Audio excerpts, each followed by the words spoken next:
This episode is brought to you by Next Level Gaming, located in Salem, Oregon. Take your gaming experience to the next level with their stellar inventory of Magic the Gathering singles, Warhammer 40k miniatures, and overall great customer service. Next Level Gaming. Take your gaming to the next level.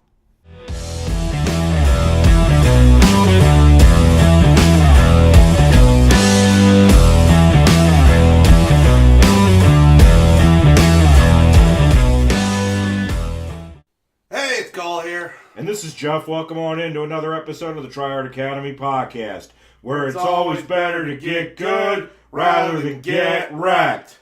In this episode, we will be continuing on where we left off, which is with the Stax archetype. Now, this archetype, as you'll recall from our episode with Rorikthar Stax, is all about forcing everyone to sack, tap, and tax their resources while using certain bridge pieces to help you bridge the gap between where you are and where you want to be while leaving everyone else in the dust. But in this episode, people, we're going to take it a step further from Rorikthar. In fact, we're going to present you, in many ways, what's considered the upgrade from Rorikthar. While Rorikthar is a great deck in its own right, mind you, this deck happens to involve two more colors that provides us with more answers, more stacks pieces, and in some ways, even greater flexibility than Rorikthar himself could even provide. Yep. And this deck is a mid-range combo deck that could perform not only the mid-range combo plan very well, it can even perform the temporal aggro game clean into the late game for closing out games with creature beats. That's right, people. This deck wins through beating with creatures. Yep, this stax-combo hybrid deck is so beautiful that it catches people with their pants down more often than you think. You know, if you ever wanted to beat face in competitive EDH, look no further than Blood-Pod. We play fair and we work hard and we're in harmony. MTG So, what is Blood-Pod here, people? Because this deck is spicy, we're beaten with creatures, but why Blood-Pod? So, the name Blood-Pod gets its name from two different namesake cards that, on the surface, have nothing to do with each other, but when combined, form a powerful attrition engine that can either go for the combo win, or like you mentioned, can also pivot on a dime and play the late game beatdown through all conventional means. And the best part is, it doesn't even need the namesake cards in order to trash a table. Do you know that? Exactly. Speaking of which, let's talk about the commanders of this deck, because one of the best parts about Blood-Pod is we get to play with two partners. That's right, people. We get to play with two different commanders here. And both of them are spicy as they ever come for this archetype. Yes, they are. This means we will be making use of the partner mechanic from Commander 16 in order to get the most out of the color pie. In this case, we're talking about Tymna the Weaver and Tana the Bloodsower. Speaking of which, let's kick it all off with the main girl in charge. Yes, sir. Tymna. 2/2, 3 CMC, may not seem all that impressive. Lifelink for a little better stat, alrighty. Sure. But here's where she gets hecky, all gorgeous. Number one, at the beginning of your post-combat main phase, pay X life and draw X cards, where X is the number of players dealt combat damage in the combat phase. She sounds basically like a one-sided Edric. Exactly. In Orzhov colors, nonetheless. Yes, sir. Now, what about Tana, though? Tana, on the other hand, though, is a 4-drop, world-colored commander that's a 2/2 that states whenever she deals combat damage to a player, generate that many 1/1 green sapling creature tokens. Which, for the most part, she doesn't seem all that impressive on the stat side anyway. But at the same token, though, she is very useful. In fact, did you know in older versions of Blood-Pod, they used to run Contamination with her? Yeah, people, look at the Black Blood Moon if you ever saw it. I love that card. I've used it in a couple different Black variant decks. So here's how it all comes together. As we stated, this deck plays stacks pieces mainly in the form of hate bears. We're talking about hate bears such as Eidolon of Rhetoric, Aethersworn Canonist, and Magus of the Moon. And what this basically means is that in addition to slowing the progress of our opponents, We're going to be using these little guys to do some heavy lifting for us by getting into the red zone with Tymna on the field. This allows us to draw extra cards in order to keep the gravy train going. Oh yeah, and speaking of which here, right, this is actually one major upgrade over Rork Thar, who in his own defense only uses dorks and hate bears only as a way just to slow your opponent down. This case, though, we're actually drawing cards off of these guys. Yeah, buddy. So you're probably wondering, what are some of the pros and cons of this kind of an archetype? Well, let's start off first with the cons, as they're easier to pinpoint. There are 3 big downfalls that do need to be addressed. First, as we said, this deck uses hate bears. And what that means is that a well-timed Wrath or 2 can set you back significantly. Wrath effects like Toxic Deluge and Fire Covenant can really put a hamper on our plans if our creatures, especially Tymna, get wiped off the board. Tymna is especially problematic because she is how we accumulate card advantage in this deck. No Tymna, no extra cards. And for us, that's bad because other decks will be using speed to their utmost advantage in order to execute their game-winning strategies. The second issue with this deck list is that with cards that hinder Tymna in any way, shape, or form, such as cards such as Static Orb, Stasis, Spirit of the Labyrinth, these types of cards not only hose our generation of card advantage, but it also holds our board in many other aspects, such as our mana dorks that we have to tap and swing with to get damage in the red zone. And that is something we cannot afford whatsoever. In fact, Static Orb is actually one of our main cards that we put under our kill watch at all time. Yeah. Not to mention cards such as Tor's Totem, for instance, which could even shut off our activated abilities on some of these dudes, which quite a fair number of these creatures have activated abilities we really want to play with. You're right to bring that up. You know, we like to untap and punch our enemies, and cards like Static Orb, Spirit of the Labyrinth, and even Stasis make life very painful for us. Oh, they do. Not just because we don't get to untap our stuff, but like you mentioned, it makes Tymna practically useless. And as far as the other 2 cards, they're pretty well self-explanatory. Exactly. No, Spirit of the Labyrinth is especially heinous for us because that restricts our card draw. which is the reason why you don't see it rarely. Yeah, except in very rare instances, right? Yeah. Now, the third and most insidious problem against this archetype is that in order to pilot this deck effectively, you have to have a strong knowledge of the matchup that you're in based on who you're sitting at the table with. And so what that means is 3 specific things. Number 1, the correct play sequence on any given turn can be especially complicated, since you not only have to know what your opponents are playing, both inside and out, but you also have to plan multiple turns ahead in order to anticipate their maneuvers against your stacks and hate bear pieces. Number 2, the formulation of your strategy has to take into consideration where you are in the turn order, and that means that you may not have the time to proactively respond before something nasty happens, such as in the case with Flash Hulk decks, for example. Number 3, your mulligan decisions have to be based on who you are up against, and if you misjudge the archetypes you are playing against, you could very well mulligan yourself out of the match before even the game begins. With this deck, mulligan decisions become ever so vital.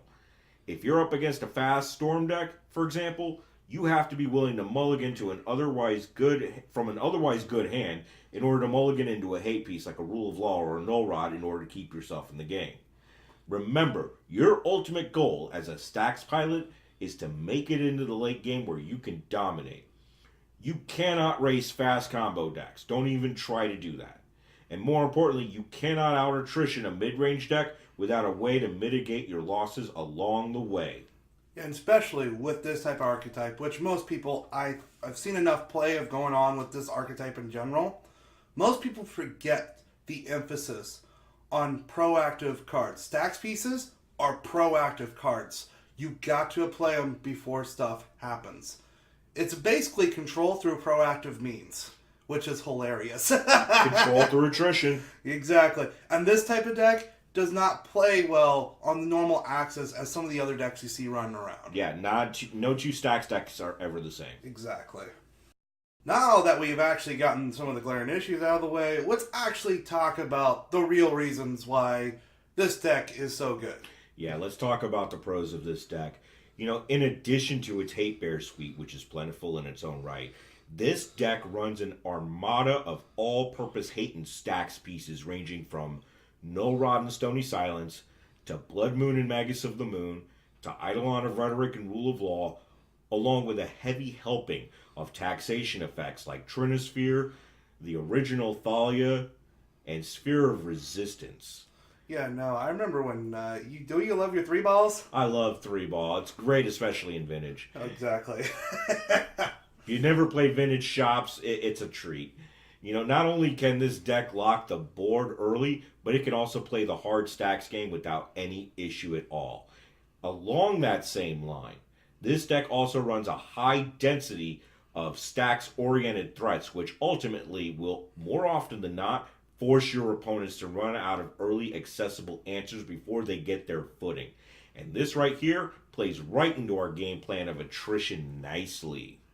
Best of all, however, is the fact that this deck is malleable, adaptable, and adjustable based on the environment you are in, and that you can tune your stacks deck and hate suite to whatever your meta calls for, which is, believe it or not, one of the pros to stacks archetype in general. Right, but in this deck especially, it's especially pronounced because for this particular situation, this deck, that kind of a feature allows you to formulate your stacks game towards whatever the meta actually calls for. So, for example, if you're running into a lot of ad nauseum decks, you can slot in Gaddock Teague if you really want to and just call it a day.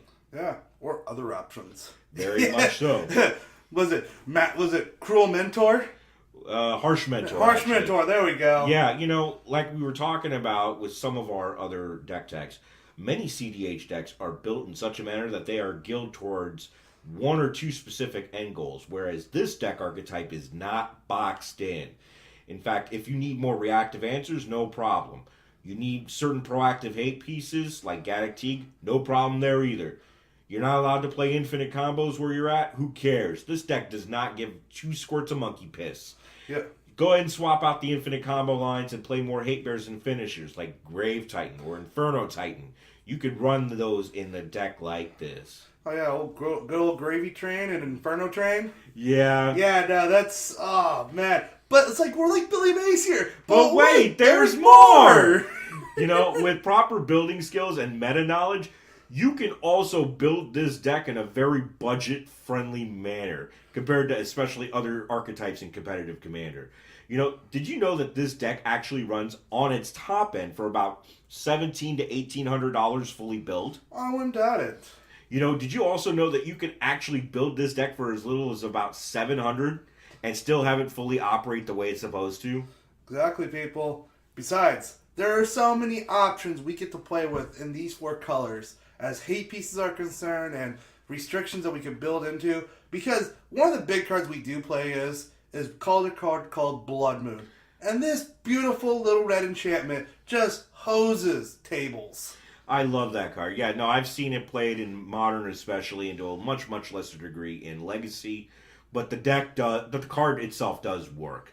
My God, this deck is hilarious as hell. This deck slices, it dices, it julienne's fries, it makes a mean margarita. I wouldn't be surprised if you paid it $20 to watch your kids. Yeah, this deck is the variable Swiss Army knife of cEDH. All about the half of a Time Twister from Unlimited, baby. All for the price of half of a Time Twister. That is so, so nutty. I know, right? Don't you love how expensive some of these RL cards are getting? Don't remind me. My wallet hates you for that comment.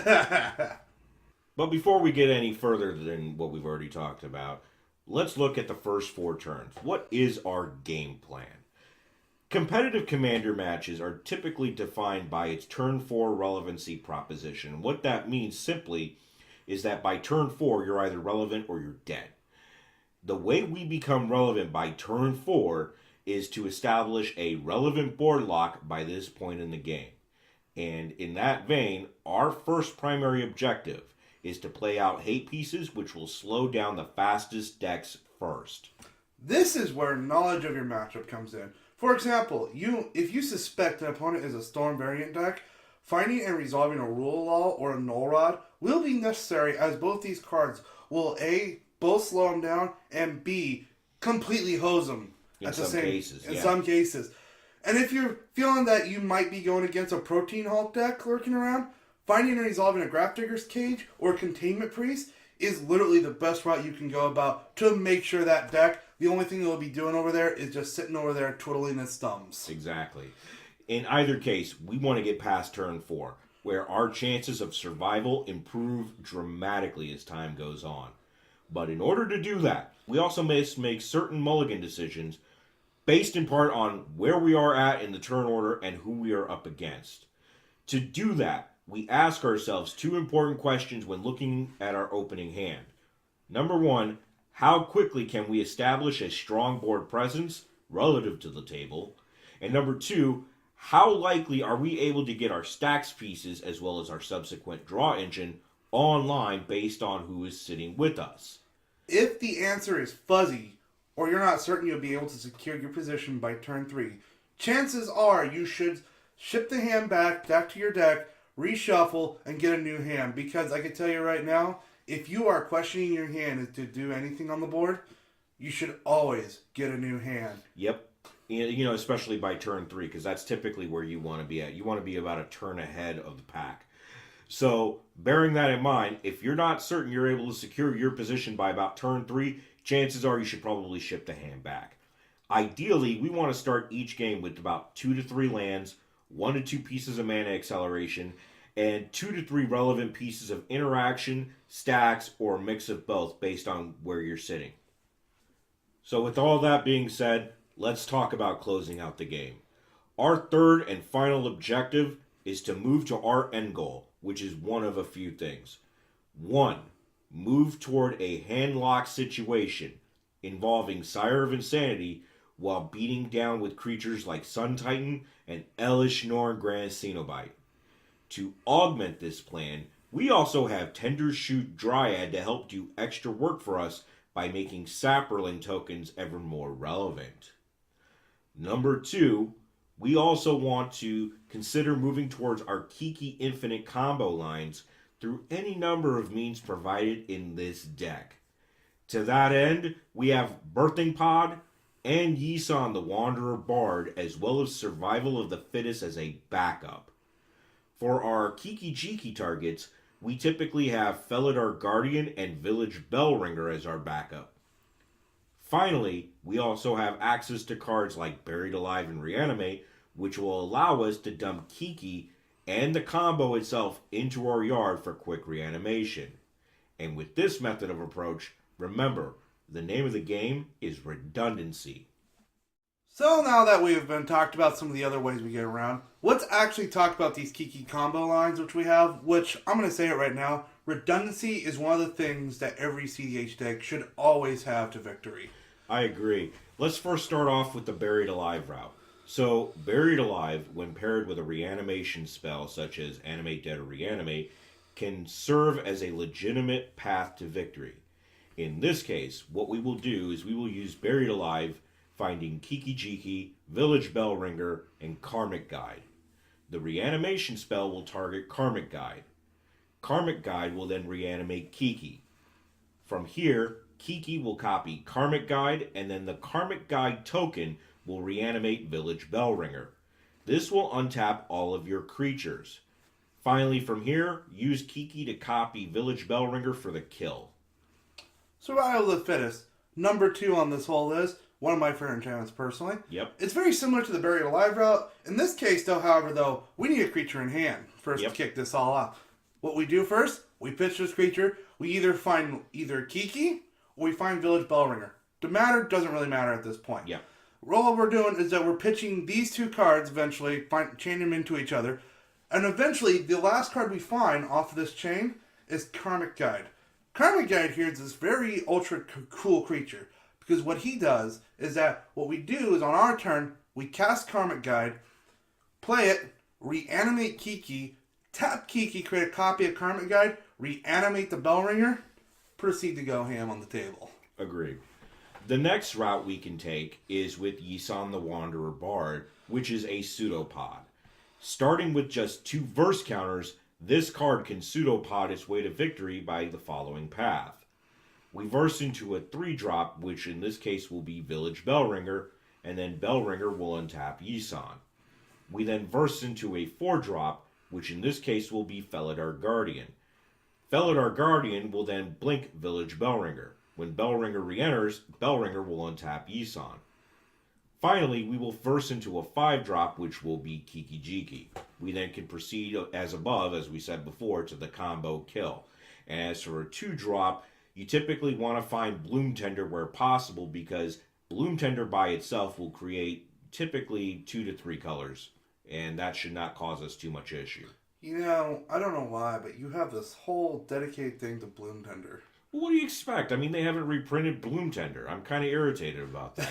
Speaking of cards that they'll probably never reprint again, Birthing Pod here. Yeah.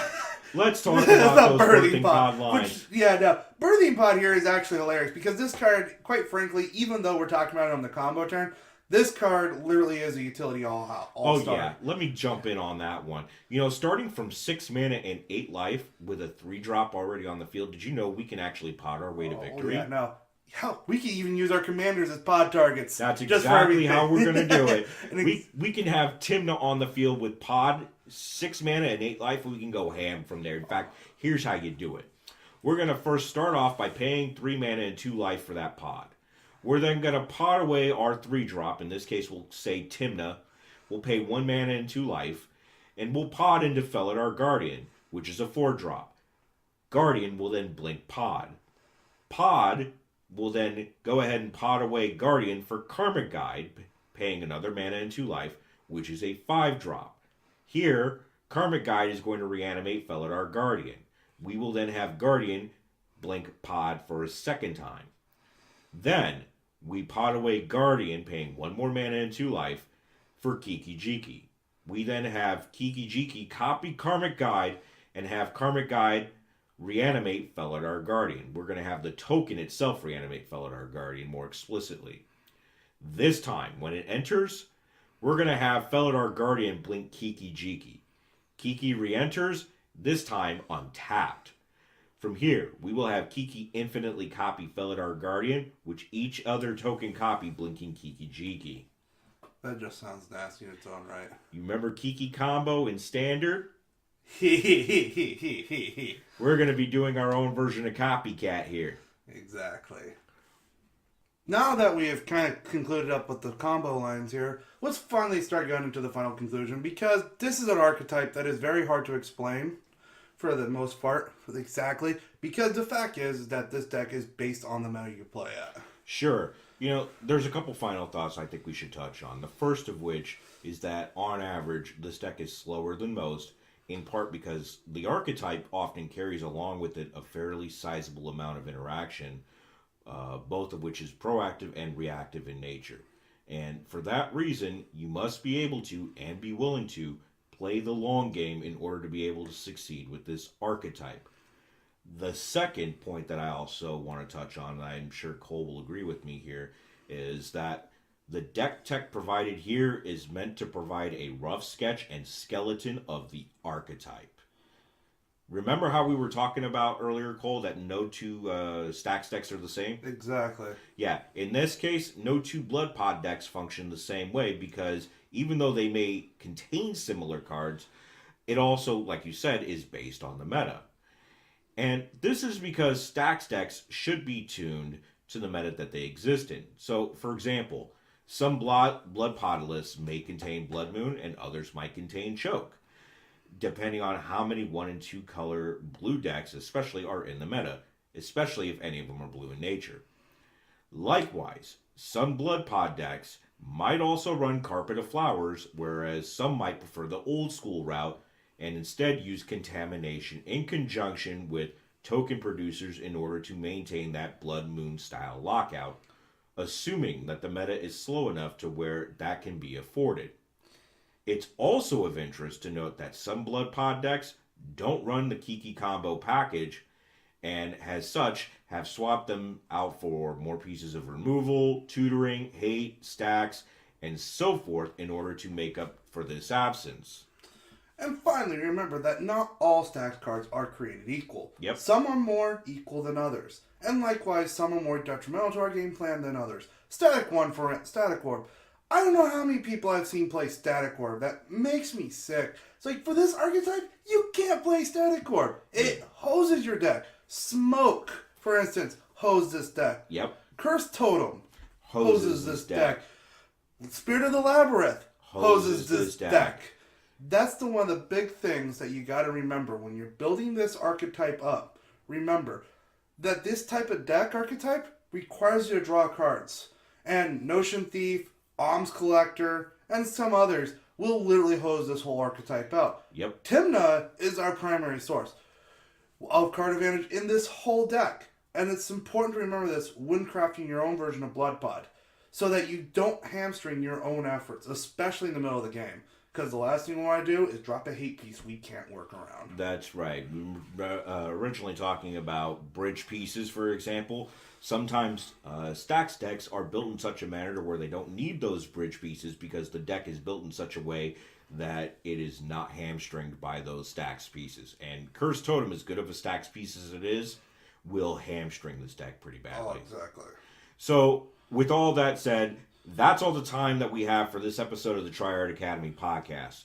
We'll be posting a link to the primary Blood-Pod primer as developed by the Laboratory Maniacs, as well as my own version of Blood-Pod, so that way you can see the similarities and the differences between the two. We hope that you found this deck tech insightful and, most importantly, informative. And as always, it's always better to get good rather than get wrecked.